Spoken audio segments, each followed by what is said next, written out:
Hello मेरे दोस्तों, कैसे हैं आप सब भाई लोग। उम्मीद करता हूँ सब दोस्त बढ़िया होंगे। तो रेडी हैं आज की क्लास के लिए। आप सभी दोस्त तैयार हो जाइए जल्दी से। तो हम जो है अपनी क्लास शुरू करते हैं। फर्स्ट ऑफ ऑल सभी दोस्त जो हैं लाइव को अपने दोस्तों के साथ शेयर वगैरह कर दीजिए आगे जल्दी से, और जो आपके ग्रुप्स वगैरह हैं वहाँ पे शेयर कर दीजिए। और थोड़ा सा इंतज़ार करते हैं, दोस्तों को आ लेने देते हैं और फिर अपनी क्लास जो है वो स्टार्ट करते हैं। क्लियर? चलिए, बहुत बढ़िया। तो लाइव स्टार्ट हो चुका है, बच्चे जुड़ रहे हैं, दोस्त जुड़ रहे हैं, बहुत बढ़िया बहुत बढ़िया।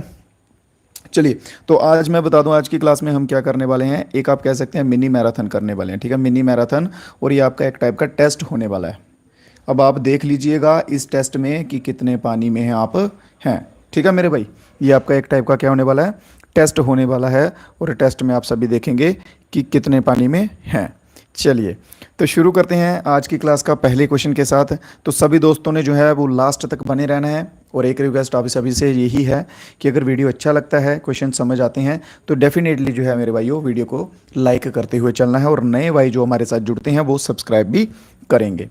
तो फर्स्ट क्वेश्चन क्या कहते हैं, which noble gas is called strange gas. कौन सी नोबल गैस है जिसे स्ट्रेंज गैस कहा जाता है। ठीक है, देखिए ये एक टाइप का टेस्ट रहेगा, रिवीजन टेस्ट रहेगा। आप सभी दोस्तों को आंसर देने होंगे इसमें।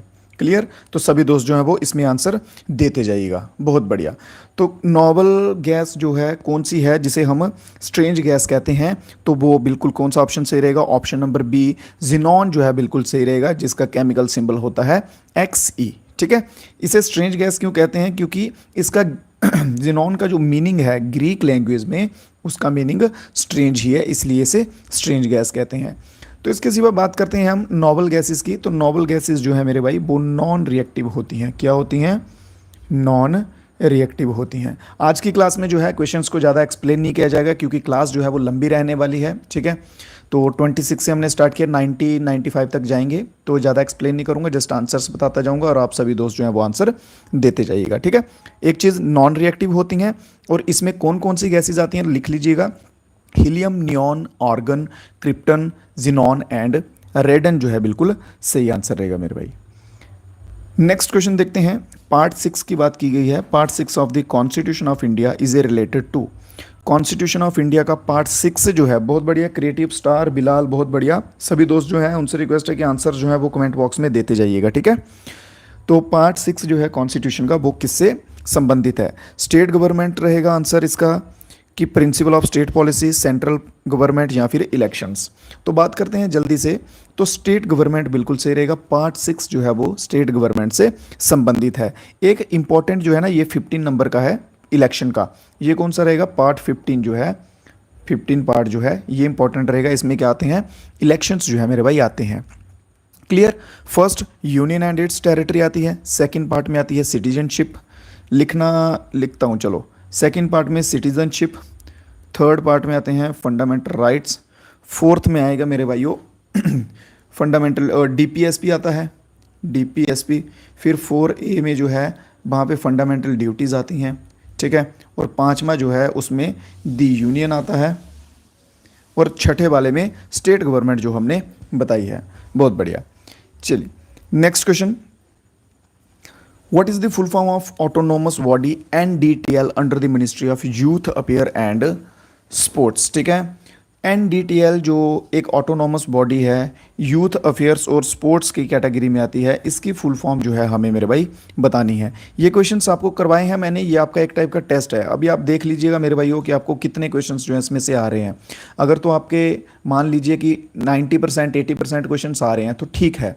अगर 50% 40% आ रहे हैं तो मेरे भाइयों यकीन करो आपको रिवीजन करने की ज़रूरत है। आप क्लासेस को जो है वो ध्यान से देखिए और जो आप नोट्स बना रहे हैं उनको अच्छे से रिवाइज कीजिएगा। तो NDTL की फुल फॉर्म की बात की जाए तो क्या रहेगी? National dope testing laboratory. तो ऑप्शन नंबर A जो है इसमें बिल्कुल सही रहेगा, नेशनल डोप टेस्टिंग लेबोरेटरी। एक इकोनॉमिक्स में इसकी फुल फॉर्म पूछी जाती है, उसकी रहेगी net demand and time liabilities. Net demand and time liabilities. ठीक है, अगर इकोनॉमी को होता यहाँ पे ये यूथ अफेयर्स एंड स्पोर्ट्स ना होता तो net demand and time liabilities होना था। Otherwise national dope testing laboratory हमारा इसमें बिल्कुल सही आंसर रहेगा। किसी क्वेश्चन में किसी मेरे भाई को कोई डाउट वगैरह हो तो बेझिझक जो है वो बता सकते हैं। क्वेश्चन नंबर 29 की बात करते हैं। In which state did Kalamkari painting start? Kalamkari painting जो है मेरे भाई उसकी शुरुआत किस राज्य से हुई थी? हिमाचल प्रदेश से, मध्य प्रदेश, उत्तर प्रदेश या फिर आंध्र प्रदेश?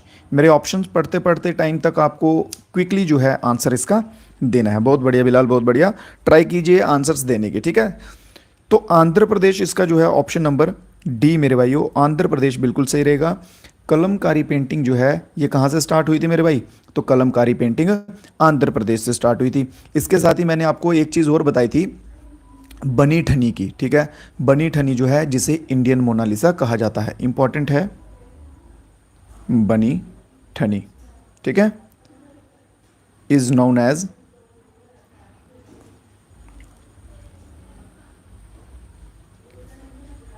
इंडियन मोनालिसा, ठीक है। जो जो चीज़ें लिखवा रहा हूँ ना स्क्रीन पे इंपॉर्टेंट रहेंगी, इस बात का ध्यान रखिएगा। नेक्स्ट क्वेश्चन है विच amendment act is called the micro constitution of India? कौन सा अमेंडमेंट एक्ट है जिसे हम माइक्रो कॉन्स्टिट्यूशन ऑफ इंडिया के नाम से जाने जाते हैं?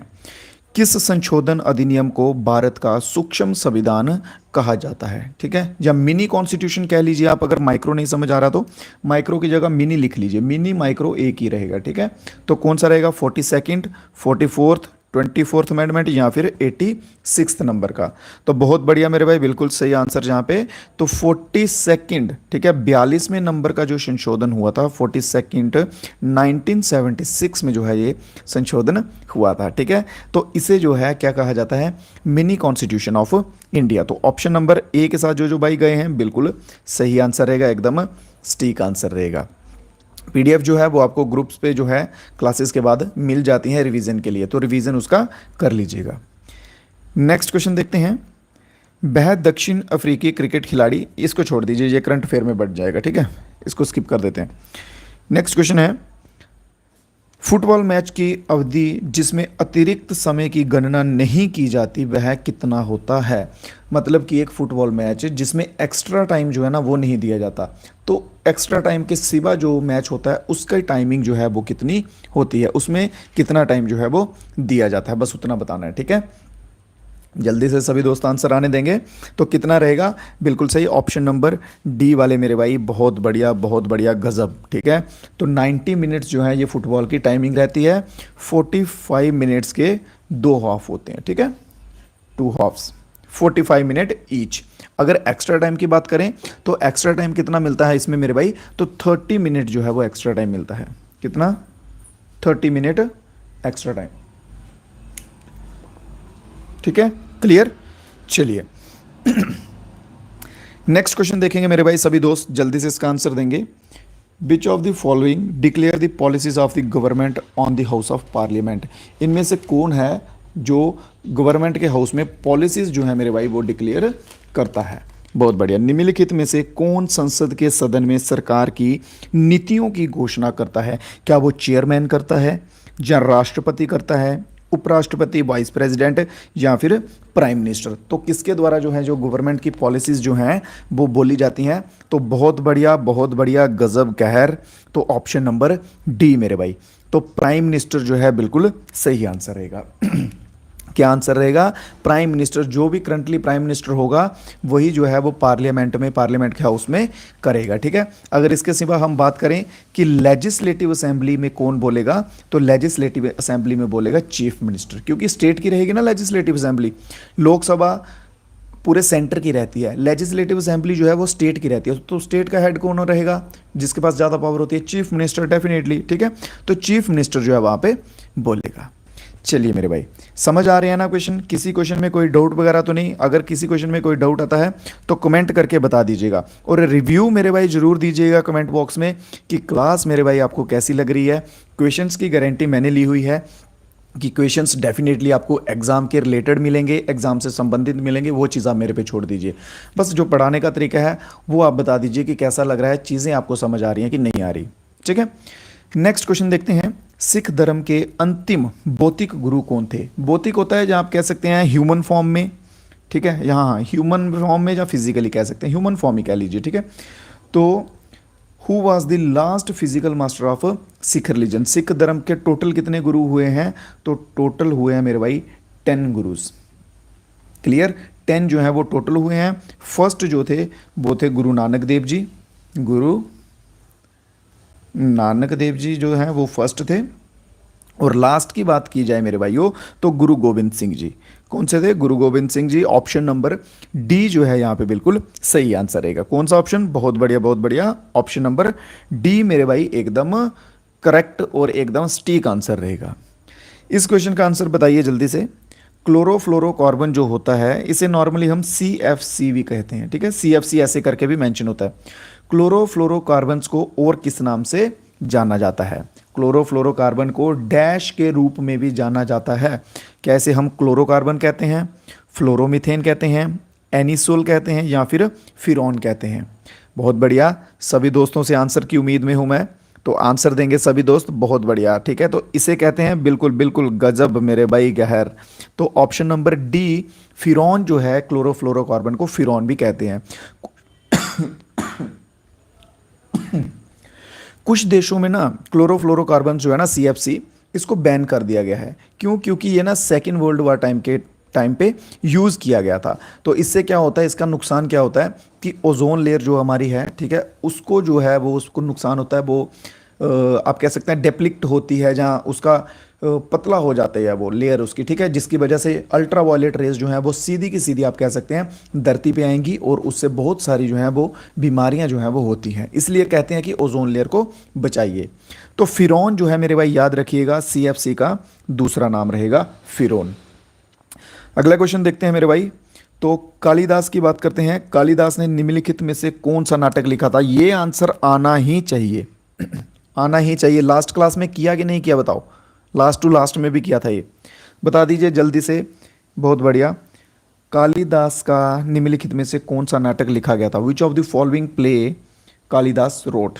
क्या मोरिश लिखा गया था, रत्नावली लिखा गया था। रत्नावली भी मैंने आपको बताया था, रत्नावली भी बताया था यार, सब बताई हुई चीज़ें हैं, ठीक है। तो इनका आंसर आना चाहिए। रत्नावली किसने लिखा था मेरे भाइयों, हर्षा ने लिखा था। हर्षा का टाइम पीरियड मैंने आपको बताया था, इसका टाइम पीरियड पे क्वेश्चन पूछा जाता है कि क्या टाइम पीरियड है, याद रखिएगा। हर्षा के टाइम पीरियड पे कौन आया था, ह्यून सैंग आया था, ठीक है। बाकी इसकी एक बुक थी, ह्यून सैंग की एक बुक थी, कौन सी, सी यू की जो है इस नाम से ह्यून सैंग की एक बुक थी। क्लियर है। डिग्री ली थी ह्यून त्सांग ने नालंदा यूनिवर्सिटी से। तो मालविका अग्निमित्र, बहुत बढ़िया मेरे भाई, बहुत बढ़िया। जो भाई ऑप्शन नंबर सी के साथ गए हैं बिल्कुल सही। तो मालविका अग्निमित्र जो है एक संस्कृत प्ले है। कौन सा है, एक संस्कृत प्ले है जो कि किसके द्वारा लिखा गया मेरे भाइयों, कालिदास के द्वारा कंपोज किया गया था। तो इसका बिल्कुल सही आंसर कौन सा रहेगा, तो ऑप्शन नंबर सी इसका एकदम करेक्ट आंसर रहने वाला है। बात करते हैं क्वेश्चन नंबर 37 की। निम्नलिखित में से किस देश को पहले फार्मोसा के नाम से जाना जाता था। कौन सा देश है जिसे पहले हम फार्मोसा ये वर्ड देखिए, इस वर्ड के नाम से जाना जाता था, फार्मोसा से, ठीक है। जैसे अपने इंडिया की बात करते हैं हम, ठीक है, पहले अपने भारत की बात करते हैं। पहले इसको भारत को किस नाम से जाना जाता था, इंडिया के। अभी करंटली क्या नाम है, पहले इंडिया बोलते थे ना, ठीक है। चलो अभी इस चीज़ को टाइम लगेगा, बट ऑफिशियली जो है, ऑफिशियली अभी नेम क्या हो गया हमारी कंट्री का, ऑफिशियल नेम हमारी कंट्री का क्या हो गया मेरे भाई, तो भारत हो चुका है। क्या हो चुका है, भारत हो चुका है। क्लियर। इंडिया पहले बोला जाता था, बट चलो जुबान पे है तो ऑलमोस्ट सभी दोस्त इंडिया ही बोलते हैं, सभी लोग इंडिया बोलते हैं। बट ऑफिशियल नेम की बात की जाए, अगर क्वेश्चन पूछ लें कि official name of our country, तो भारत लिखिएगा, ना कि इंडिया लिखिएगा। क्लियर। तो फॉर्मोसा के नाम से बात की गई है, तो फॉर्मोसा जो है पहले किस देश को कहा जाता था, तो ताइवान ढूंढो मेरे भाई, ताइवान। ऑप्शन नंबर सी जो है बहुत बढ़िया, बहुत बढ़िया, बहुत बढ़िया। ताइवान को जो है पहले फॉर्मोसा के नाम से जाना जाता था। अगले क्वेश्चन की ओर बढ़ते हैं। भारत का संविधान डैश है, इंडिया का कॉन्स्टिट्यूशन जो है भाई वो कैसा है, बताइएगा सभी दोस्त। ऑप्शन नंबर ए में बोला गया है पिक्टोरियल डॉक्यूमेंट है। पिक्टोरियल का मतलब होता है मेरे भाई फोटोज में, ठीक है, चित्र जो बनाए होते हैं उस टाइप का है, जिनको पढ़ा नहीं जा सकता, जिनको समझा नहीं जा सकता। क्या वैसा है, फोटोज के बेस्ड पे है हमारा constitution. The longest written constitution is, क्या हमारा जो कॉन्स्टिट्यूशन है वो सबसे लंबा, सबसे बड़ा लिखा हुआ कॉन्स्टिट्यूशन है? ये कहता है option number B. Option number C कहता है कि प्रिंटेड डॉक्यूमेंट में है, कि क्या हमने उसको प्रिंट किया हुआ है। और ऑप्शन नंबर डी कहता है कि अनरिटन कॉन्स्टिट्यूशन, जैसे किसका है, ब्रिटेन का, ठीक है, क्या उनकी तरह हमने लिखा नहीं है अपना कॉन्स्टिट्यूशन। तो ये बातें गलत होती हुई दिख रही हैं। तो सही बात कौन सी है मेरे भाई? ऑप्शन नंबर बी वाले दोस्त जो हैं वो कहर डा रहे हैं। बहुत बढ़िया। तो ऑप्शन नंबर बी मेरे भाई बिल्कुल सही आंसर रहेगा। तो लॉन्गेस्ट रिटन कॉन्स्टिट्यूशन है हमारा। क्लियर? लॉन्गेस्ट रिटन कॉन्स्टिट्यूशन है। कॉन्स्टिट्यूशन के ऊपर ना क्वेश्चन किस टाइप का पूछे जाएगा कि कॉन्स्टिट्यूएंट असेंबली जो है ना, ठीक है, वो कब अडॉप्ट हुई थी, ठीक है, इसने, सॉरी, कॉन्स्टिट्यूशन कब अडॉप्ट किया था असेंबली ने, ठीक है। तो वो अडॉप्ट किया था 26 नवंबर को 1949 को अडॉप्ट किया था। अडॉप्ट किया था, वो काम में नहीं आया था अभी। कहते हैं ना कि ऐसे कार्य में शुरू हो जाना, लग जाना, वैसा नहीं हुआ था। तो फोर्स में कब आया था, या आप कह सकते हैं यूज में कब आया था मेरे भाइयों? तो वो आया था 26 जनवरी 26 जैन 1950। बिल्कुल सही आंसर रहेगा, ठीक है। 1950, 26 जनवरी 1950 को जो है ये आ गया था। बहुत बढ़िया, बहुत बढ़िया। नेक्स्ट क्वेश्चन देखते हैं इसी के साथ। Who was the calligraphist of constitution of India? Calligraphist of constitution of India के नाम से जो है वो मेरे भाई किसे कहा जाता है? आपको पता है जैसे इंडिया का कॉन्स्टिट्यूशन है वो रिटन है। रिटन है मतलब लिखा हुआ है हाथों से। तो कोई तो होगा जिसने लिखा है। तो वो कौन है? वो महान शख्स हैं प्रेम बिहारी नारायण रियाजादा। कौन है? प्रेम बिहारी नारायण रियाजादा जो हैं, इनके द्वारा जो है वो लिखा गया है। तो इसीलिए इन्हें कैलीग्राफिस्ट ऑफ कॉन्स्टिट्यूशन ऑफ इंडिया के नाम से जाना जाता है। क्लियर है? जहाँ तक किसी भाई को कोई डाउट तो नहीं है? क्वेश्चन समझ आ रहे हैं ना सभी दोस्तों को? बस देखिए, ये चीज़ें हैं ना, जीके जीएस में इतना ज़्यादा समझने की भी मेरे भाई कोई बात होती नहीं है। इसमें आपको मेन क्या है कि जो फैक्ट्स होते हैं ना वो याद करने पड़ते हैं बस। और फैक्ट मेरे भाई वो याद होते कैसे हैं? उनको रिवीजन करनी पड़ती है।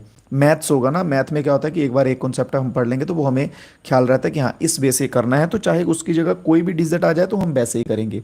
बट जीके जीएस में मेरे भाई वो आपको कॉन्सेप्ट्स जो है वो याद करने पड़ेंगे। जैसे अभी कैलीग्राफिस्ट ऑफ कॉन्स्टिट्यूशन ऑफ इंडिया, वो एक ही इंसान को कहा जाएगा, वो प्रेम बिहारी हैं। इसकी जगह दूसरे किसी को नहीं कहा जाएगा। तो हमें फिर अपनी प्रेपरेशन जो है उसी हिसाब से करनी है। इसलिए आपको कहता हूं रिवीजन किया करो मेरे भाई। चलिए तो अगले क्वेश्चन पे बढ़ते हैं। Where was the only convention of India national congress held under the chairmanship of Mahatma Gandhi? देखिए, बहुत सारे आप कह सकते हैं अधिवेशन हुए, सेशंस हुए, ठीक है। तो इन्होंने इसमें क्या पूछा है कि एकमात्र वही बताइए जो महात्मा गांधी जिसमें प्रेसिडेंट थे या महात्मा गांधी हेड थे, वो वाला बताइए वो कहाँ पे हुआ था सेशन, ठीक है। कन्वेक्शन कहाँ पे हुआ था, अधिवेशन जो है वो कहाँ हुआ था?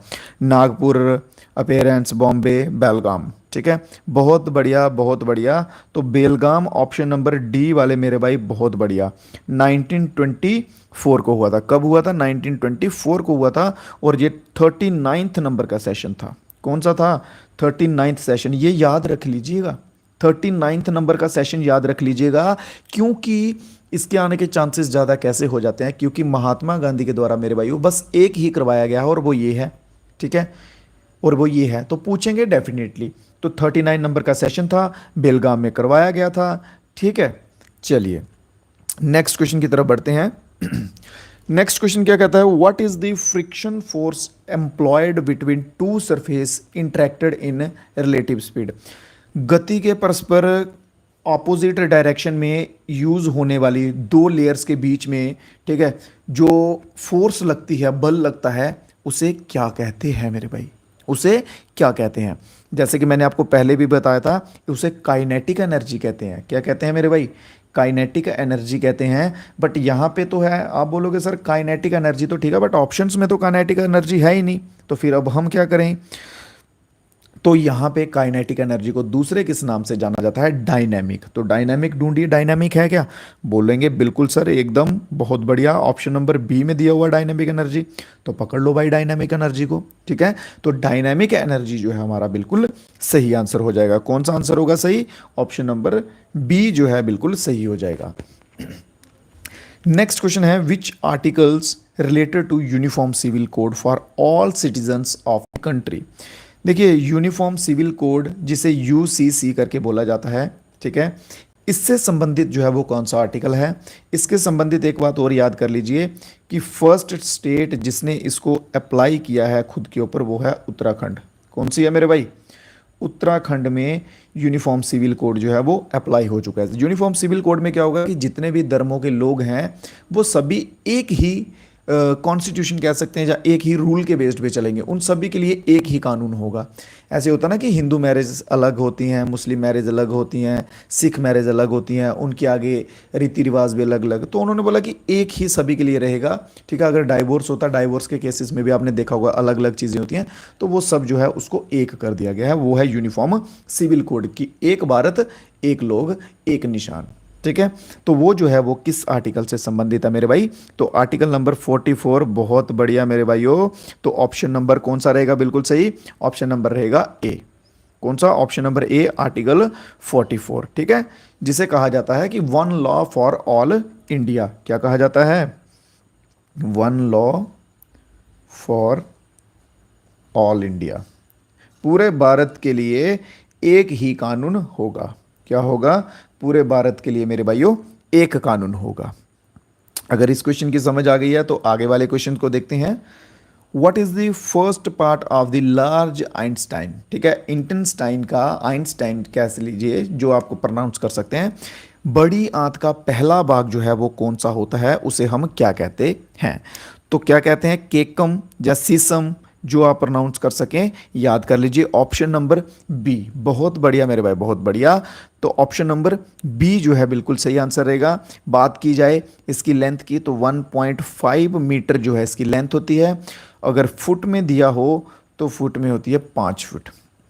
क्लियर? कितनी होती है? 5 फीट होती है। और लास्ट पॉइंट जो है वो कौन सा होता है इसका?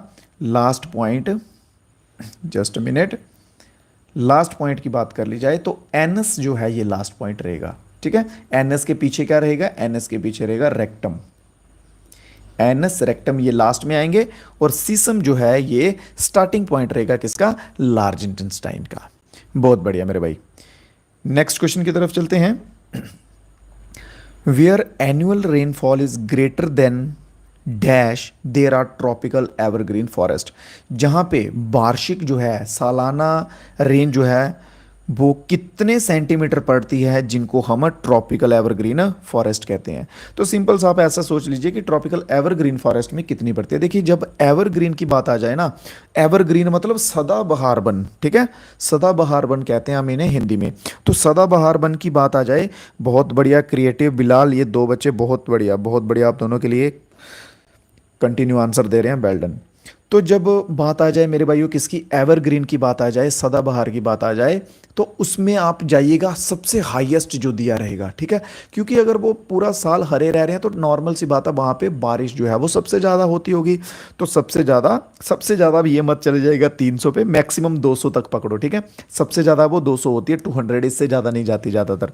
तो ऑप्शन नंबर डी जो है बिल्कुल सही आंसर रहेगा। जहाँ पे अगर 200 दिख जाए तो इसको पकड़ लो। क्लियर? बहुत बढ़िया। नेक्स्ट क्वेश्चन देखते हैं। Which state has the highest number of national parks in India? चलो भाई आ जाओ, मध्य प्रदेश के कान्हा नेशनल पार्क के चीतो, दे दो आंसर जल्दी से कि कौन सी जो है स्टेट है जिसमें सबसे ज़्यादा नेशनल पार्क हैं भारत में। भारत में कौन सा राज्य है जहां सबसे ज़्यादा नेशनल पार्क्स हैं? तो बहुत बढ़िया, मध्य प्रदेश मेरे भाइयों, मध्य प्रदेश बिल्कुल सही रहेगा। कितनी है? कितनी है? तो 11 का जो है आंकड़ा दिखता है यहाँ पे। कितना दिखता है? 11 का आंकड़ा दिखता है। और इसे कहा जाता है मध्य प्रदेश को known as a tiger state. क्या कहा जाता है? टाइगर स्टेट के नाम से भी इसे जाना जाता है। क्लियर है? कोई किसी भाई को डाउट वगैरह हो तो बताइएगा, कमेंट बॉक्स में बता दीजिएगा, डिस्क्रिप्शन में लिंक दिए हुए हैं वहाँ बता दीजिए जहाँ आपको मन लगता है। और अगर आपको मेरे भाई वीडियो अच्छी लग रही हो, थोड़ा समझाने का तरीका अच्छा लग रहा हो तो डेफिनेटली एक लाइक कर दीजिएगा अपने भाई के लिए, इससे ज़्यादा और कुछ नहीं, ठीक है, लाइक कर दीजिएगा।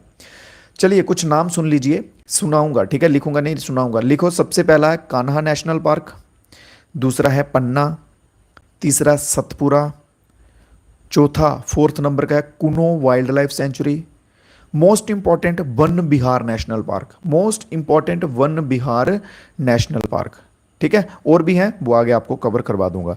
One Vihar national park important है, कह रहा हूं, लिख लो। नेक्स्ट क्वेश्चन देख लो। निम्नलिखित में से भारत के किस राज्य या केंद्र शासित प्रदेश में ग्रामीणकालीन और शीतकालीन राजधानी है? ग्रीष्मकालीन, सॉरी सॉरी सॉरी, क्षमा कीजिएगा, ग्रीष्मकालीन है, ठीक है, ग्रामीणकालीन नहीं। ग्रीष्मकालीन होता है समर, हाँ ये है ना, इंग्लिश में भी लिखा हुआ है। ये देखो, इसका यही फायदा, जो भाई इंग्लिश वाले हैं वो इंग्लिश में पढ़ लिया करो, हिंदी वाले हिंदी में पढ़ लो, सभी को अपनी अपनी भाषा में एकदम कंफर्ट से पढ़ो। तो कौन सी स्टेट या कौन सी यूनियन टेरिटरी है मेरे भाइयों जिसकी दो कैपिटल्स हैं, समर की कैपिटल अलग है और विंटर की कैपिटल अलग है? बहुत बढ़िया, बहुत बढ़िया, J&K, संदीप सिंह, बिलाल, क्रिएटिव, बहुत बढ़िया, बिल्कुल सही आंसर मेरे भाइयों का। तो जम्मू एंड कश्मीर जो है बिल्कुल सही रहेगा। जम्मू एंड कश्मीर की ना समर के डेज में कैपिटल क्या होती है? श्रीनगर होती है। और बात कर ली जाए विंटर्स के डेज की, तो विंटर में, सर्दियों में इसकी कैपिटल होती है जम्मू। क्लियर है? सर्दियों में श्रीनगर, गर्मियों में जम्मू, सॉरी ऑपोजिट बोल गया हूं, गर्मियों में श्रीनगर, सर्दियों में जम्मू रहेगा। क्लियर? बढ़ते हैं अपने भाइयों नेक्स्ट क्वेश्चन की ओर। Who are the parents of immunology? Immunology के पेरेंट्स जो हैं या जनक जो है किसे कहा जाता है, या आप कह सकते हैं फादर ऑफ इम्यूनोलॉजी जो है वो कौन है? फादर ऑफ इम्यूनोलॉजी तो एडवर्ड जेनर जो है मेरे भाइयों, बिल्कुल सही आंसर रहेगा। एडवर्ड जेनर के ऊपर ना एक और क्वेश्चन बनता है, ठीक है, कि चेचक का टीका होता है ना, चेचक का टीका क्या कहते हैं उसे इंग्लिश में? Small pox vaccine. Small pox का जो टीका होता है, वैकाइन होती है, उसके फाउंडर या उसके फादर जो है वो कौन है? तो एडवर्ड जेनर है। कौन है मेरे भाई? Edward Jenner. तो ऑप्शन नंबर ए वाले, बहुत बढ़िया, बहुत बढ़िया, ठीक है। तो ऑप्शन नंबर ए वाले मेरे भाई सभी का आंसर एकदम सटीक और करेक्ट है। नेक्स्ट क्वेश्चन देखते हैं। Internet cafe, ATM booth and call centre, ये जो हैं ये सभी किसका एग्जाम्पल है? कौन से सेक्टर का एग्जाम्पल है? 4-5 सेक्टर होते हैं, मेनली बात की जाती है 4 सेक्टर की, ठीक है। प्राइमरी, सेकेंडरी, टर्शरी और क्वाटनरी, ठीक है। और एक इसके बाद और होता है, ठीक है, वो कौन होता है? क्वाइनरी होता है। 5वें नंबर का सेक्टर जो है वो क्या होता है? क्वाइनरी होता है। बट क्वाइनरी के बारे में ज़्यादा क्वेश्चंस नहीं आते हैं, क्वेश्चंस आएंगे पहले 4 सेक्टर के ऊपर। तो बात की गई है इंटरनेट कैफ़े, एटीएम बूथ की, तो ये क्या करते हैं? हमें सर्विस प्रोवाइड कराते हैं। सर्विस प्रोवाइड कर रहे हैं ना, सेवा दे रहे हैं हमें। तो जहाँ पर भी जो चीज़ें हमें सेवा देती हैं, जो चीज़ें हमें सर्विस प्रोवाइड करवाती हैं, वो टर्शरी में आती हैं। टर्शरी कौन सा होता है? तीसरे नंबर वाला, तृतीय, ठीक है, तृतीय क्षेत्र। तो तीसरे नंबर टर्शरी वाले जो है वो सेवा प्रदान करते हैं।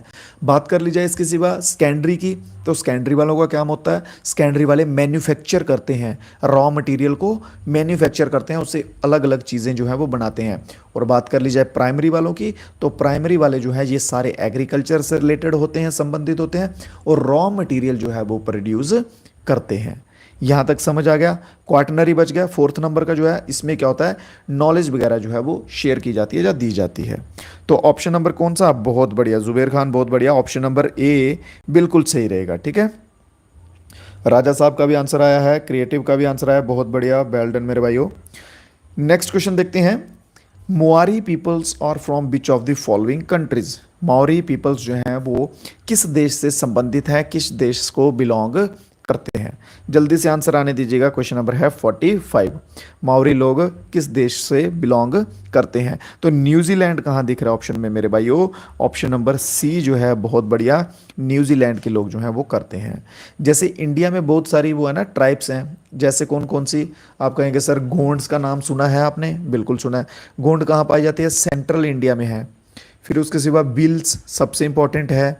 ये सबसे इंपॉर्टेंट कैसे है? क्योंकि ये सबसे ओल्डेस्ट है। राजस्थान में पाई जाएगी, गुजरात में पाई जाएगी। फिर इसके सिवा संथल आ गई, ठीक है, ये झारखंड में पाई जाती है। मुंडा आ गया, खासी, गारो, जंती, ये सब बहुत सारी ट्राइब्स हैं। कवर करवाएंगे आपको, सब्र कीजिए, साथ बने रहिए, विश्वास दिखाइए। डेफिनेटली ऐसा कोई क्वेश्चन नहीं बचेगा जीके जीएस में जो आपको कवर नहीं करवाया जाएगा। तो नेक्स्ट क्वेश्चन की बात करते हैं। भारत छोड़ो आंदोलन के दौरान गांधी जी ने किस स्थान पर करो या मरो का नारा दिया था? गांधी जी ने बोला था भाई अब मेरे बस की तो ना रही, अब तुम कर लो जो कर सकते हो, ठीक है, या तो कर लो या मर लो। क्योंकि उस टाइम पे कैसी सिचुएशन हो गई थी, हम ना उस टाइम पे एक मूवमेंट चल रही थी, उस टाइम पे एक मूवमेंट चल रही थी मेरे ख्याल से क्विट इंडिया, मेरे ख्याल से क्या भाई, क्विट इंडिया ही चल रही थी। ठीक है, क्विट इंडिया जो है मूवमेंट चल रही थी, तो उसको लेके जो है वो अंग्रेज भी बौखलाए हुए थे, वो गुस्सा हुए पड़े थे। ठीक है, तो अंग्रेजों के साथ भी तालमेल नहीं बैठ रहा था, ऊपर से जापान वालों ने इन्वेजन कर दिया, आक्रमण कर दिया।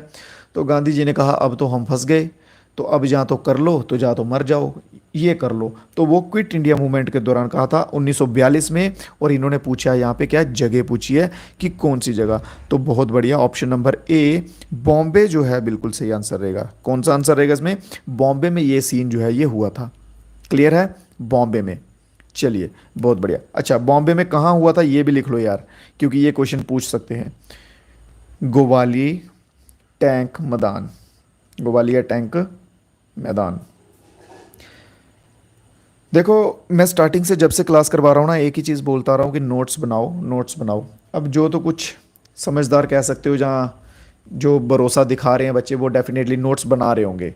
बहुत सारे बच्चे शेयर भी करते हैं कि सर ये देखो हम इस तरह से नोट बना रहे हैं, इस तरह से ऐसे बना रहे हैं, अगर कोई गलती है या कमी पेशी है, कुछ इंप्रूवमेंट कर सकते हैं तो बताइए। तो मैं डेफिनेटली हेल्प भी करता हूँ। तो मैं ये उम्मीद करूँगा आप सभी दोस्तों से नोट्स बना लो, क्योंकि रिवीजन के टाइम बहुत काम आएंगे। नेक्स्ट क्वेश्चन देखते हैं। भारतीय राष्ट्रीय कांग्रेस का प्रथम अधिवेशन जो है वो कब आयोजित किया गया था? प्रतिवेशन क्या कि पहला सेशन। ठीक है, फर्स्ट सेशन जो है वो कब कंडक्ट किया गया था इंडियन नेशनल कांग्रेस का? जैसे मैंने आप पीछे वाले में क्या बोला था, महात्मा गांधी वाले में 39th याद कर लो, बेलगम में हुआ था महात्मा गांधी का वो एकमात्र सेशन था जिसमें Mahatma Gandhi as a president काम कर रहे थे। क्लियर? तो वो कौन सा था सबसे पहले, ओ सॉरी कौन सा नहीं था, कब हुआ था? ठीक है, तो ये हुआ था 1885 में मेरे भाई। कब हुआ था? 1885 में हुआ था। बात कर ली जाए लोकेशन की, तो बॉम्बे जो है लोकेशन है। बॉम्बे के सिवा एक चीज और लिखिए, गोकुल दास तेजपाल संस्कृत कॉलेज। ठीक है, ये वो एग्जैक्ट लोकेशन है। इसके ऊपर क्वेश्चन पूछेगा, क्वेश्चन पूछ लेगा कि पहली लोकेशन बताओ जहां पे हुआ था। वहां पे बॉम्बे नहीं देगा भाई, वहां पे ये देगा आपको। क्लियर? बॉम्बे नहीं देगा, क्या देगा? ये ऑप्शन देगा, गोकुल तेजपाल, गोकुल दास तेजपाल संस्कृत कॉलेज जो है वहां पे फर्स्ट सेशन जो है वो कांग्रेस का हुआ था, जब पहला अधिवेशन आप कह सकते हैं हुआ था। बहुत बढ़िया। 1905 नहीं भाई, 1905 में ना वो हुआ था यार, पता क्या, पार्टीशन हुआ था बंगाल का। ठीक है, बंगाल का विभाजन बोलते हैं ना जिसे, पार्टीशन ऑफ बंगाल, वो हुआ था 1905 में। चलो कोई बात नहीं, बहुत बढ़िया, वेल ट्राई। मैं उन सभी बच्चों के लिए क्लैप करता हूँ जो फिर भी ट्राई करते हैं आंसर्स देने की। ठीक है ना, बहुत बढ़िया। नेक्स्ट क्वेश्चन देखते हैं। निम्नलिखित में से कौन सा शॉल हिमालय जंगली, नहीं नहीं नहीं, ये छोड़ना पड़ेगा क्वेश्चन, इसको स्किप कीजिए, गलत है थोड़ा ये। नेक्स्ट देखो, who is the chairman of national integration council in India? Who is the chairman of national integration council in India? National integration council in India के चेयरमैन, ठीक है, भारत में राष्ट्रीय एकता परिषद का अध्यक्ष मेरे भाई कौन है? तो क्वेश्चन नंबर 53, तो प्राइम मिनिस्टर जो है, बहुत बढ़िया, बिल्कुल सही आंसर, ऑप्शन नंबर बी यहाँ पे सही रहेगा। प्राइम मिनिस्टर जो भी रहता है ना कंट्री का, ठीक है, वो इनका रहता है। इसमें होते कौन कौन है? सीनियर लीडर्स होते हैं ना जो, वो रहेंगे। पब्लिक की जो लोग होते हैं ना ऐसे बड़े हाई प्रोफाइल वाले, वैसे लोग जो हैं इसमें रहते हैं। और वो लोगों की प्रॉब्लम्स या सोसाइटी की प्रॉब्लम, देश की प्रॉब्लम, वो सब जो है शेयर करते हैं और उनके ऊपर जो है आगे काम करने के लिए उत्सुक करते हैं लोगों को। ठीक है, लोगों को जो आप कह सकते हैं सरकार को गाइडलाइंस देते हैं। नेक्स्ट क्वेश्चन है, किस प्रकार का पोषण अन्य जीवांशों द्वारा उत्पादित जटिल अवयवों को निगलता है? Which type of nutrition ingest the complex? भाई देखो सीधी सी बात है, कौन सा एक टाइप का न्यूट्रिशन है, न्यूट्रिशन इंजेस्ट का है जो दूसरों का खाना निगल लेता है भाई, फॉसिल के। ठीक है, दूसरे जितने फॉसिल होते हैं उनको खा जाता है वो। तो वो कौन है, कौन होते हैं वो? हेट्रोट्रॉपिक कहाँ गया यार, सेम सेम ही दिख रहे हैं, ये रहा ऑप्शन नंबर तीसरा। ठीक है, हेट्रोट्रॉपिक न्यूट्रिशन जो होते हैं ना, ये क्या करते हैं, दूसरे फॉसिल्स का खाना जो है वो खुद हजम कर लेते हैं, खुद हड़प लेते हैं। तो बहुत बढ़िया, इसमें क्या आंसर रहेगा? Option number C. बहुत बढ़िया राजा साहब, जुबेर शेख, बहुत बढ़िया। चलिए, ये क्वेश्चन है इंपॉर्टेंट। याट कास्ट जो है, याट, उनको, उनका प्लूटो जो है वो किसे कहा जाता था? हु वाज कॉल्ड याट कास्ट प्लेटो। याट कास्ट का प्लेटो जो है वो किसे कहा जाता था? तो राजा सूरजमल। बहुत बढ़िया। ऑप्शन नंबर कौन सा? ऑप्शन नंबर ए, राजा सूरजमल। बहुत बढ़िया राजा साहब, क्रिएटिव स्टार, बहुत बढ़िया मेरे भाई। ठीक है, बिल्कुल सही आंसर। तो राजा सूरजमल जो है इसे कहा जाता था जाट कास्ट का प्लेटो। तो 55 ऑप्शन नंबर कौन सा रहेगा? ऑप्शन नंबर ए हमारा बिल्कुल सही आंसर रहेगा। नेक्स्ट क्वेश्चन है, विच of the following sports show सॉलिडेटरी when playing? कौन सा इनमें खेल है जो सॉलिडेटरी शो करता है? सॉलिडेटरी क्या होती है? सॉलिडेटरी को आप सिंपल लिखिए यूनिटी। ठीक है, एकता, एकता। अगर हम बात करेंगे एथलीट की, एथलेटिक की, जिसमें हम रनिंग करते हैं, ठीक है, उसमें वो ग्रुप नहीं होता, उसमें यूनिटी नहीं होती, उसमें अकेला बंदा जो है वो जीतता है, अकेला बंदा अपने लिए खुद प्रयास करता है, उसमें ग्रुप में लोग आके एक बंदे के लिए प्रयास नहीं करते या एक चीज़ के लिए प्रयास नहीं करते। तो इसमें आंसर क्या रहेगा मेरे भाइयों? बास्केटबॉल रहेगा, क्योंकि बास्केट करने के लिए बॉल को जो है सारी टीम मिलजुल के आगे गोल तक जो है वो बास्केट तक लेके जाती है। तो ये जो बास्केटबॉल है बिल्कुल सही आंसर रहेगा सॉलिडेटरी के लिए। क्लियर? तो ऑप्शन नंबर ए मेरे भाई, बहुत बढ़िया। चलो जी, अब चलते हैं पहाड़ घूमने। तो बात करते हैं longest mountain range of the world. World की सबसे लंबी माउंटेन रेंज बताइए। वर्ल्ड की बात की जा रही है, ठीक है। आपको बताऊंगा, हिमालयस की भी बताऊंगा रेंजेस। हिमालय में कौन कौन सी हैं? ठीक है, हिमालय में एक तो आ जाता है पंजाब हिमालयस, कुमाऊं हिमालय, नेपाल हिमालय और असम हिमालय। ये 4 हिमालयस जो हैं ये रेंजेस में आते हैं। इनको फिर किसी क्लास में जो है आपको कवर करवा दूंगा, या जियोग्राफी में कवर करवाऊंगा, ठीक है, आपको स्पेसिफिक। तो बात करते हैं यहाँ पे वर्ल्ड की, तो एंडीज करके, जो कि ऑप्शन नंबर डी में है, नीचे छुप गया हुआ है ये, ठीक है, ये डर के मारे नीचे छुप गया हुआ है। तो एंडीज जो है बिल्कुल सही आंसर रहेगा मेरे भाई। ये जो है ये लॉन्गेस्ट रेंज है वर्ल्ड की। माउंटेन रेंज कौन सी है? ये लॉन्गेस्ट है, ठीक है। इसके सिवा बात कर लेते हैं एल्प्स की। ये कहाँ की है मेरे भाई? तो ये है साउथ ईस्ट सेंट्रल यूरोप की, सेंट्रल यूरोप की है। यूराल्स की बात कर लेते हैं। यूराल्स कहाँ है? ये है पुतिन साहब के घर के पास। कहाँ? पुतिन साहब के घर के पास, पुतिन के घर के पास। पुतिन पता है ना कौन है कि नहीं पता? बताने की ज़रूरत तो नहीं पुतिन को। तो हिमालयस जो है ये अपने ही हैं, हिमालयस अपने ही हैं। तो बढ़ते हैं नेक्स्ट क्वेश्चन के ऊपर। Why what name is the International Reconstruction and Development Bank known as? International reconstruction और डेवलपमेंट बैंक के नाम से किस बैंक को जाना जाता है? ठीक है, मतलब कि अंतर्राष्ट्रीय लेवल पे, इंटरनेशनल लेवल पे सब बैंकों का एक ही बैंक कह लो उसको, जो सभी की देखभाल करता हो, सभी के तालमेल बनाए रखता हो। वो कौन सा बैंक है? तो वो आएगा मेरे भाइयों world bank, option number D. कौन सा आएगा? World bank, option number D जो है बिल्कुल सही रहेगा। नेक्स्ट क्वेश्चन देख लो। The magnetic field lines with in the peri are in the form of the medical sorry रुको रुको एक मिनट।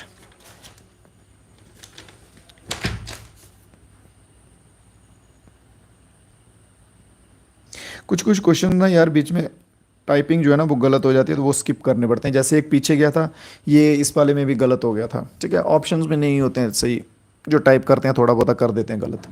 चलो, तो ये वाला क्वेश्चन देखिए। क्वेश्चन नंबर कहाँ गया? ये बिल्कुल सही, 61 से स्टार्ट करेंगे। 59 और 60 वालों में थोड़ी थोड़ी गड़बड़ थी, तो 61 पे जंप करते हैं हम सीधा ही। तो how many fundamental duties are there in article 51A? 51A में फंडामेंटल ड्यूटीज कितनी है? 51A कहने का क्या मतलब है भाई? फंडामेंटल ड्यूटीज जितनी हैं उतनी ही होंगी। तो सिंपल सा बताइए फंडामेंटल ड्यूटीज कितनी है? तो फंडामेंटल ड्यूटीज कितनी होती है मेरे भाई? तो 11 जो है वो फंडामेंटल ड्यूटीज होती हैं। कितनी होती हैं? 11 फंडामेंटल ड्यूटीज होती हैं। बहुत बढ़िया। नेक्स्ट क्वेश्चन देखो। विच of the following is a type of precipitation? Precipitation जो है इनमें से कौन है जो प्रेसिपिटेशन का एक आकार है या एक फॉर्म है? प्रेसिपिटेशन मैंने आपको बताया था ना किस टाइप का होता है, जिसमें पानी बरसता है, ठीक है, पानी कह लीजिए, कुछ भी कह लीजिए, जिसमें बरसात टाइप होती है, बरसना होता है, ठीक है, वो होता है प्रेसिपिटेशन। तो बात करें क्वेश्चन नंबर 62 की, तो हेल्स जो है, जिसे हम ओले कहते हैं ना, बर्फ के छोटे छोटे गोले जैसे बन के पड़ते हैं, ओले, वो बिल्कुल सही आंसर रहेगा, ठीक है। देखिए ये बाला तो पता नहीं क्या है, फॉग होती है, धुंध होती है, हेज जो है ये भी धुंध की ही एक कैटेगरी का आप कह सकते हैं। ये मिलते जुलते भाई बहन है। सी डी क्या है? भाई बहन है। तो ऑप्शन नंबर ए जो है यहाँ पे बिल्कुल सही रहेगा। नेक्स्ट क्वेश्चन है question number 63। What is the synthesized molecule released during cellular respiration called. Cellular respiration, cellular कौन सी हो जाएगी जिसमें ऑक्सीजन रहेगा मेरे भाई, ठीक है। अगर सेलुलर है, बाई सेलुलर होती तो वो सिंगल वाली आ जानी थी, सेलुलर में ऑक्सीजन रहता है, एरोबिक में आ जाती है ये। तो ये जो है इस पर रेस्पिरेशन को जो है वो क्या कहते हैं, तो ATP, बिल्कुल सही, option number C, adenosine triphosphate. क्या कहते हैं, adenosine triphosphate, option number C जो है बिल्कुल सही रहेगा। इसकी फुल फॉर्म पूछते हैं तो लिख ही लो, स्पेलिंग लिख लो, एंडिनोसाइन ट्राइफॉस्फेट, ठीक है, एंडिनोसाइन ट्राइफॉस्फेट, ये इसकी फुल फॉर्म है। ये पूछ ली जाती है तो लिख लीजिएगा, कोई हर्ज नहीं है, आता है तो लिखाएंगे, लिखो आप। Who was the defence minister of interim government formed in 1946। 1946 में डिफेंस मिनिस्टर जो है वो कौन थे, 1946 में डिफेंस मिनिस्टर कौन थे, तो Baldev Singh ji, option number B मेरे भाई, सरदार बलदेव सिंह जो है वो डिफेंस मिनिस्टर थे। कब, 1964 में। और उस टाइम पे फाइनेंस मिनिस्टर थे लियाकत अली। कौन थे, लियाकत अली खान। नेक्स्ट क्वेश्चन देखते हैं। विच of the following river has the largest basin area in peninsular India. Peninsular India में लार्जेस्ट एरिया वाली रिवर जो है वो कौन सी है। आपको ये तो पता है ना कि पेनिनसुलर इंडिया जो है वो कौन सा पार्ट है भारत का, पता है कि नहीं पता।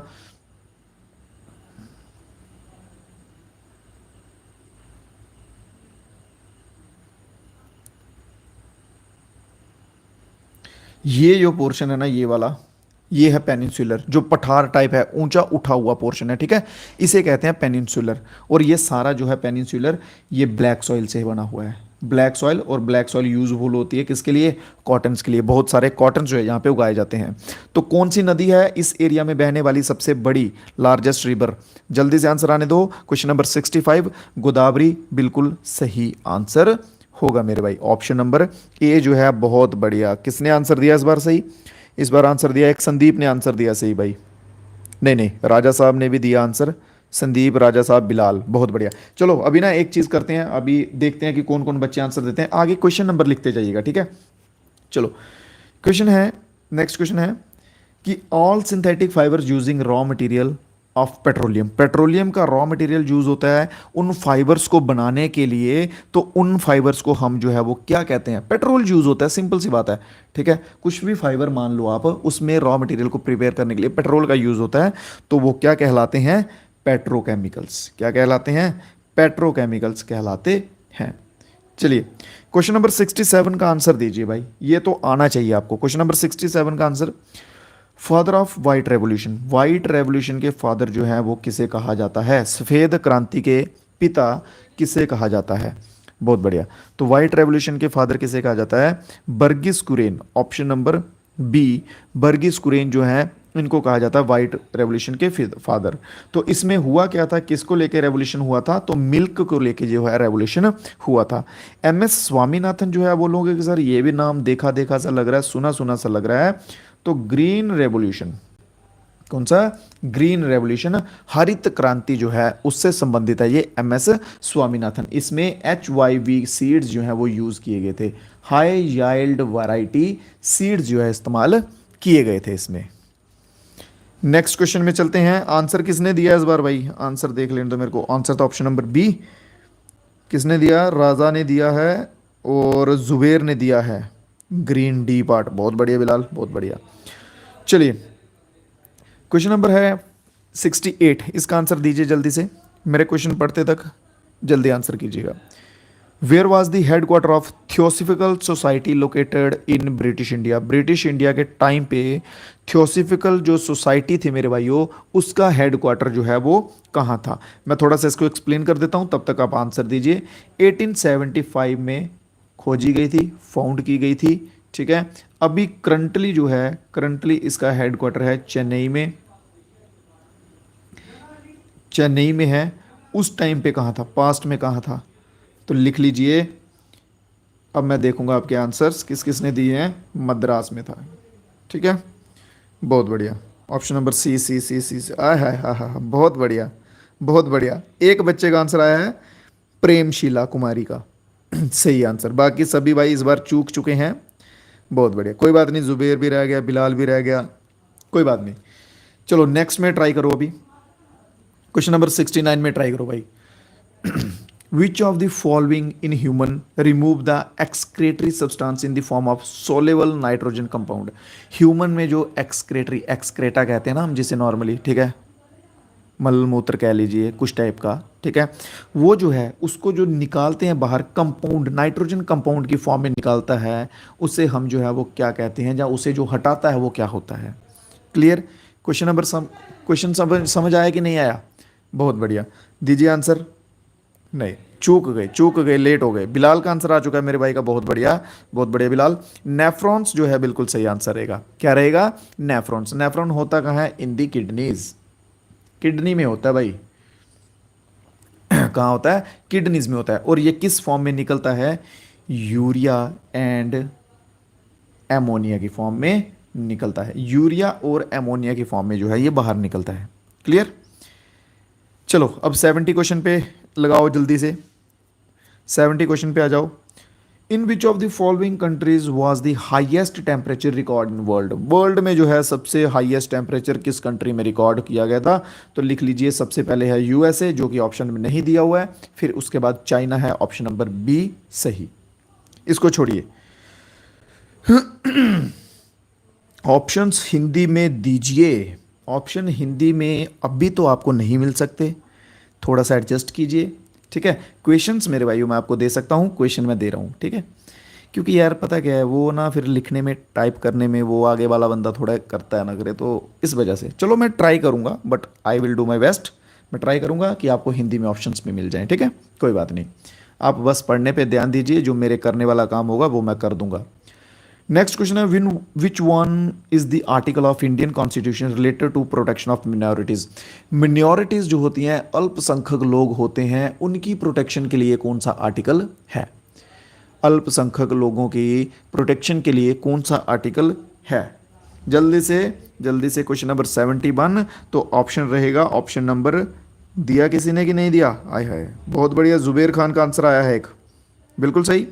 ऑप्शन नंबर बी जो है बिल्कुल सही। Article number 29 and article number 30 जो है मेरे भाइयों बिल्कुल सही रहेगा। कौन कौन सा? आर्टिकल नंबर 29 और आर्टिकल नंबर 30। नेक्स्ट क्वेश्चन देखते हैं, what a water soluble alkali is called. Water soluble alkali जो है उसे और क्या कहा जाता है?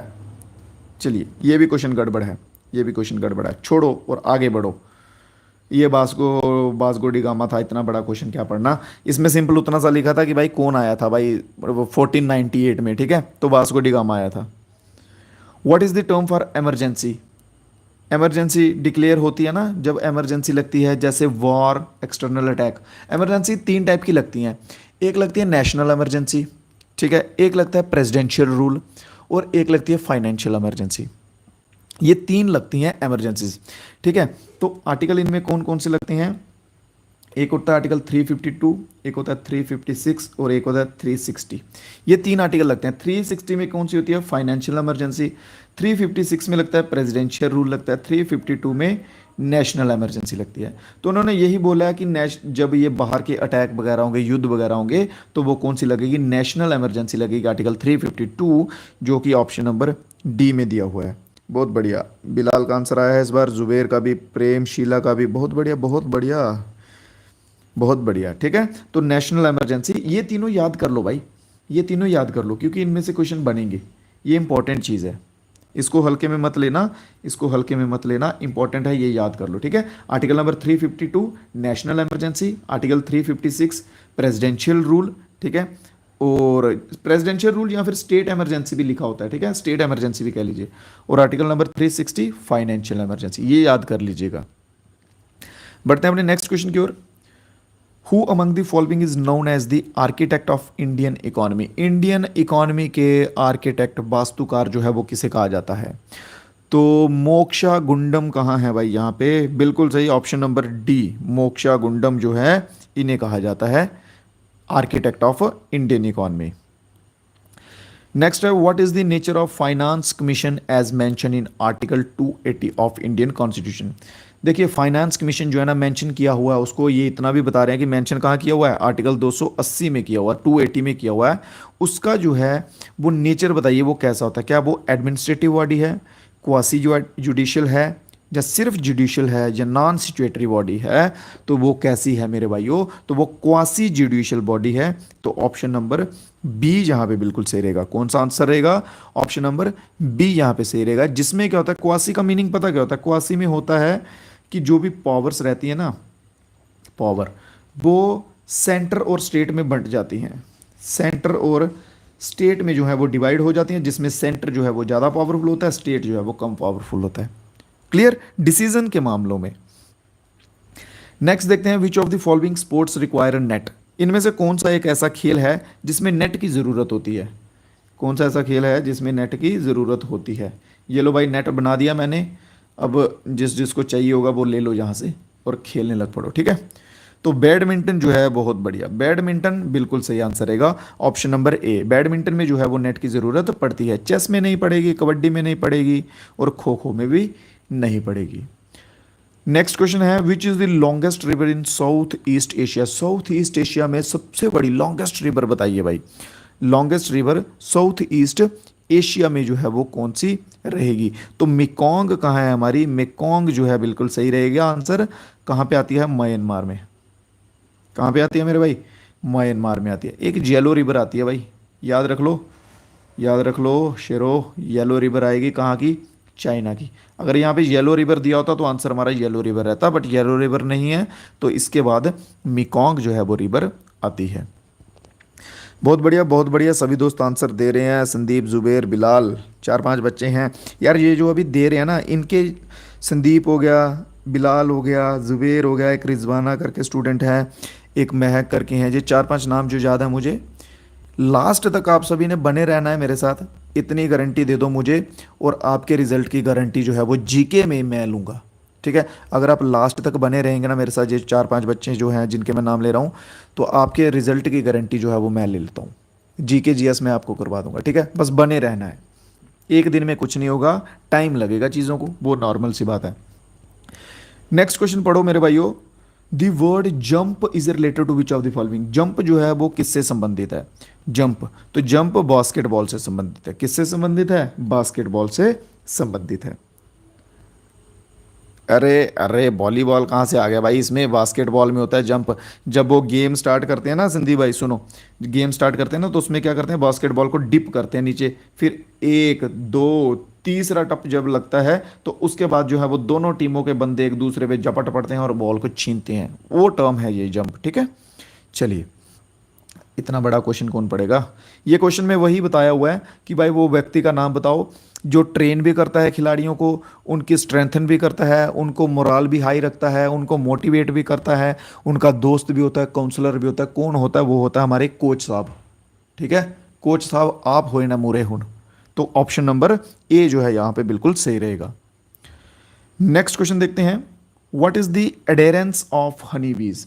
मधुमक्खियों का जो पालन होता है ना उसको क्या कहते हैं, मधुमक्खियों के पालन को मेरे भाई क्या कहते हैं, जल्दी से, मधुमक्खियों के पालन को क्या कहते हैं। बर्मी कल्चर कहेंगे, एपीकल्चर कहेंगे, बहुत बढ़िया, एपीकल्चर कहेंगे भाई, ऑप्शन नंबर बी, एपीकल्चर कहेंगे। बर्मी कल्चर में पता क्या होते हैं, वो केंचुए होते हैं ना, अर्थवॉर्म्स, उनको पालते हैं। फिर जो सिल्वी कल्चर है इसमें फॉरेस्ट रिलेटेड होता है यार, टिम्बर के जो पेड़ होते हैं ना उनके ऊपर फोकस मेनली होता है, उनकी चीज़ें करते हैं। सेरीकल्चर जो है, सेरीकल्चर पूछा जा सकता है, इसमें क्या करते हैं, सिल्क वॉर्म्स जो होते हैं ना, रेशम के कीट, उनको पाला जाता है सेरीकल्चर में, तो सेरीकल्चर पूछा जा सकता है। एपीकल्चर याद कीजिएगा, एपीकल्चर मधुमक्खियों को पालते हैं। नेक्स्ट है, who was the chairperson of first parliament of independent India as a legislative body. पहला चेयरपर्सन बताइए इंडिपेंडेंट पार्लियामेंट का, तो जीवी जीवी जीवी बिल्कुल सही, गणेश वासुदेव मावलंकर, गणेश वासुदेव मावलंकर। तो ऑप्शन नंबर बी जो है यहाँ पे बिल्कुल सही हो जाएगा। कौन सा, बी, गणेश वासुदेव मावलंकर बिल्कुल सही हो जाएगा। चलिए जी, नेक्स्ट क्वेश्चन की तरफ चलते हैं। व्हाट डज द वर्ड तलाक मीन्स इन उर्दू। उर्दू में तलाक का मीनिंग क्या होता है, बोला जाता था तलाक तलाक तलाक, दैट मीन डाइवोर्स।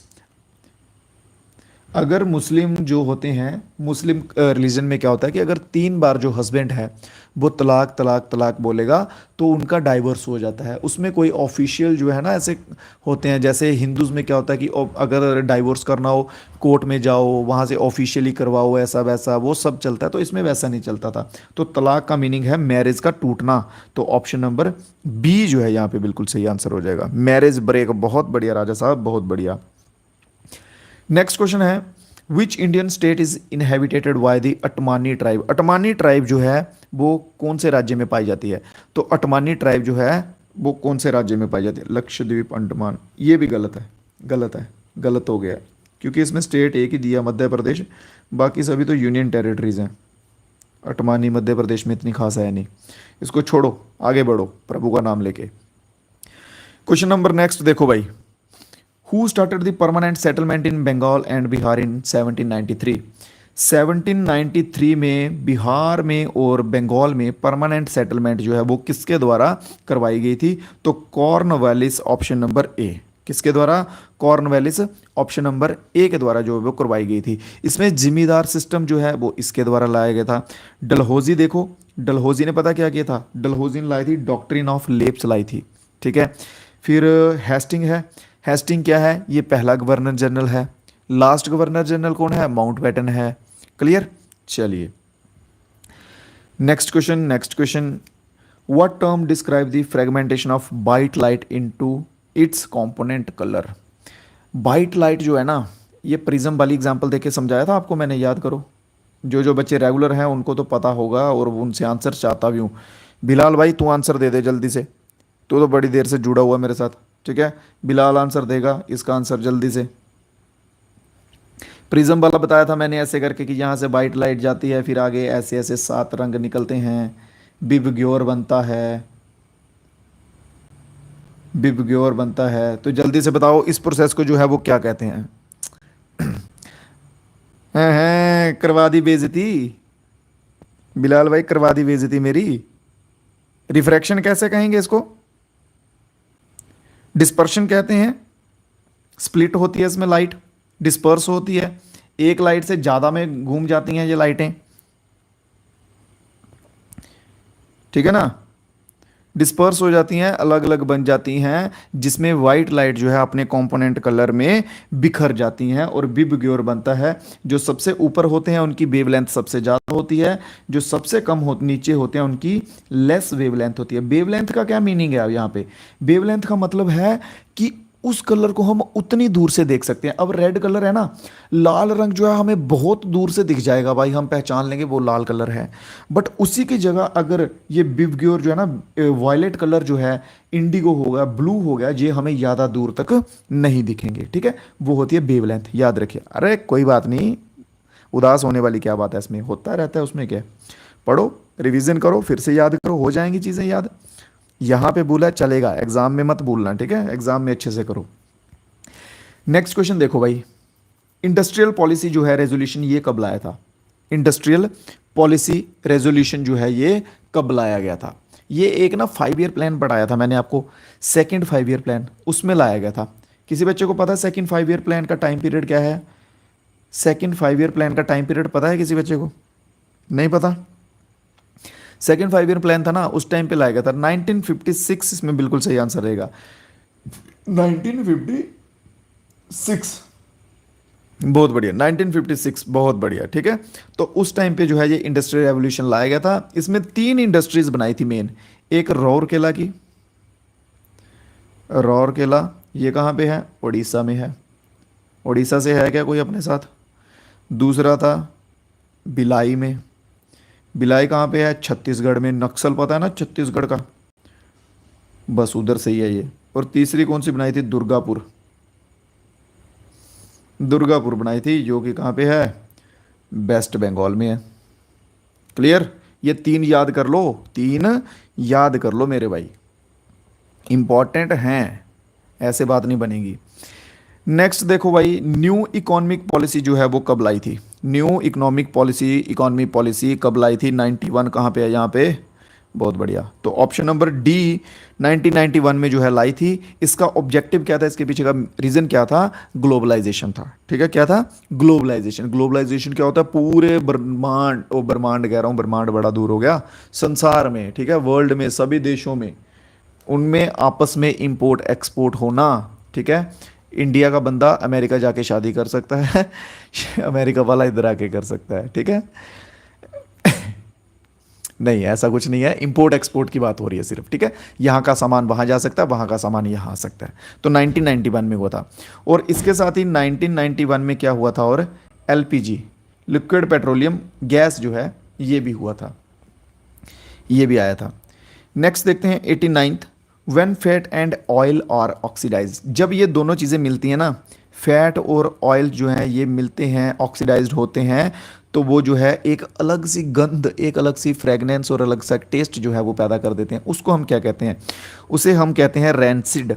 किसी बच्चे को याद है, मैंने आपको इसकी एग्जांपल दी थी चिप्स का पैकेट, कि चिप्स जो होती है ये, इसमें इतने से में चिप्स होते हैं और ये ऊपर जो है ये नाइट्रोजन होती है। क्यों होती है? क्योंकि नाइट्रोजन जो है इसके साथ रिएक्ट नहीं करती है, फैट के साथ, ऑयल के साथ, इस वजह से यहाँ पे नाइट्रोजन भरी होती है और उसी वजह से जो है ये ज़्यादा समय तक चल जाते हैं, ख़राब नहीं होते हैं। ये कुछ मेन रीज़न थे। चलिए अगला क्वेश्चन देखते हैं। What is the maximum duration limit with in the will which Rajya Sabha can pass the money bill. Money bill pass करने के लिए कितने दिन? सिंपल सी बात, तो 14 दिन। कितने दिन? 14 डेज मनी बिल पास करने के लिए। ओके, नेक्स्ट डे है, रेसलिंग को पुराने टाइम पे किस नाम से जाना जाता था? तो माला युद्धा, माला युद्धा के नाम से जाना जाता था। ऑप्शन नंबर बी आया है। इसका आंसर बड़ी जल्दी आया, माला युद्धा का। राजा ने भी दिया, संदीप परमेशीला, बहुत बढ़िया, बहुत बढ़िया। एक और क्वेश्चन देखिए 92, कॉन्स्टिट्यूशन में पार्ट्स कितने हैं? हाउ मेनी पार्ट्स, कितने पार्ट्स हैं? तो ऑप्शन नंबर ए रहेगा बिल्कुल सही, 25। पहले कितने हुआ करते थे? 22 हुआ करते थे बिफोर। आफ्टर कितने हो गए? 25 हो गए। क्लियर? आफ्टर कितने हो गए? 25 हो गए। क्लियर है मेरे भाइयों? चलो यार, अब मैं भी थक गया हूँ, 1 घंटा हो गया क्लास को। ठीक है, तो अब फिर कल जो है अपना जो सेक्शन चल रहा है ना रेगुलर, कल वो करेंगे। आज तो ये मैंने इसलिए कंडक्ट कर ली कि चलो देखते हैं भाई, पढ़ भी रहे हो कि नहीं पढ़ रहे हो, कि खाली सिर्फ वो है ना, एक मीम है ना कि खाली छोरी पटाने आता है, पढ़ता पढ़ता कोई नहीं है, वो काम तो नहीं कर रहे हो। ठीक है, तो ये थी रिवीजन क्लास। चलिए, जैसा भी आप सभी ने स्कोर किया वो मेरे से बेटर आप जानते हैं कि आपने किस तरह का स्कोर किया, आपको कितने क्वेश्चंस जो हैं वो आ रहे थे। ठीक है, और कितनों में आपको मार लग रही थी, किन क्वेश्चंस में आप स्ट्रगल कर रहे थे। ये रिवीजन जो आज मैंने करवाया ना, इसका करवाने का यही एक मोटिव है, इसके पीछे और कोई मोटिव नहीं है। मोटिव यही है कि बस आप देख लीजिए कि आप कहाँ पे जो है वो स्ट्रगल कर रहे हैं। ठीक है, कौन सी चीज़ें जो आपको नहीं आ रही हैं, क्योंकि ये तो मैंने पढ़ाया आपको अभी कुछ दिन पहले ही पढ़ाया है, उसके बाद भी अगर आपको भूल रहा है तो दैट मीन आप कहीं स्ट्रगल कर रहे हैं। और वो स्ट्रगल क्या है? आप रिवीजन नहीं कर रहे हैं मेरे भाई। मैं आपकी एक चीज़ पे जोर डाल रहा हूँ कि जीके जीएस में रिवीजन कीजिए। इसमें कॉन्सेप्ट्स तो हैं ही नहीं है, इसमें सिर्फ हमें चीज़ें याद करनी है। बार बार बार बार पढ़ के चीज़ें याद हो जाएंगी, नॉर्मल सी बात है। एक बार पढ़ के हमें चीज़ें कभी याद नहीं हो सकती, हमें दूसरे नहीं तो तीसरे दिन भूल जाएंगी। जब हम उन्हें हफ्ते के बाद, महीने के बाद, 2 महीने के बाद ऐसे रेगुलर बेस पे याद करेंगे, देखेंगे, तब जो है वो हमें याद होंगी चीज़ें। ठीक है, चलिए, तो सभी दोस्त जो है कमेंट बॉक्स में बता दीजिएगा क्लास कैसी लगी।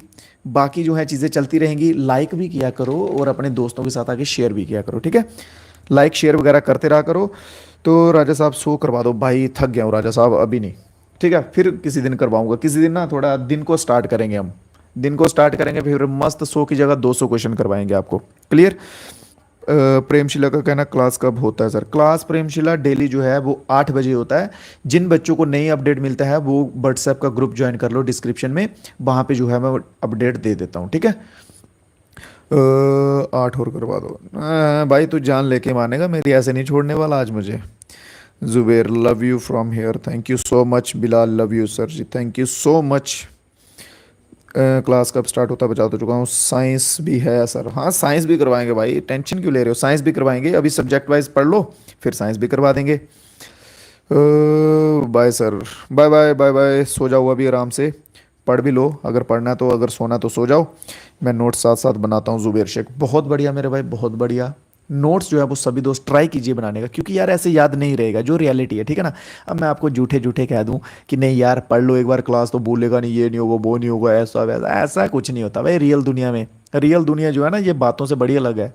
हम बातों में करेंगे, 2 घंटे का मैराथन लगा लो, 5 घंटे का लगा लो, इससे मेरा हो जाएगा, कुछ नहीं होगा। उससे बेटर है कि जितना पढ़ रहे हो बस उसके नोट्स बनाओ, टाइम से रिवीजन करो, वो 100% बेटर रहेगा उस सब चीज़ों से।